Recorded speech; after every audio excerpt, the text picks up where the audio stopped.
No, takže dnes idem zistiť, či dokážem zdvihnúť 125 štvortakt v trojke na zadné. Ako videl som, že sa to dá na nej, ale treba to zistiť, či to dokážem. Tak uvidíme, čo na to povie tretí gír. Nie je toto pekné, hej?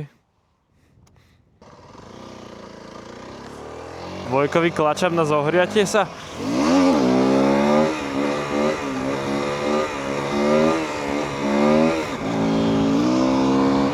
Ale toto by som sa tiež mohol naučiť, dať to do trojky vo viličku.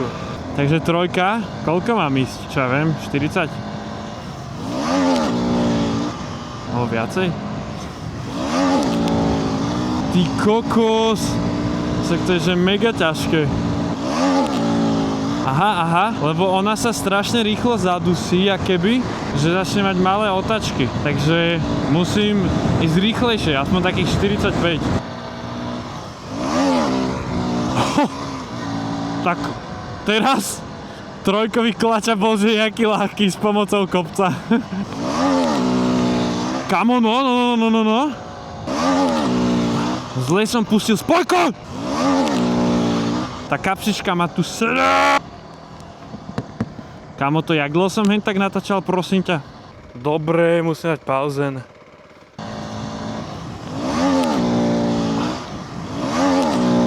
Kamo, to je ťažké. Ale podľa mňa sa to dá, no neviem, niečo musím robiť ináč. Poradte mi, jak mám zdvihnúť 125 štvortak v trojke a skúsim to na budúce. Takže tak nejak.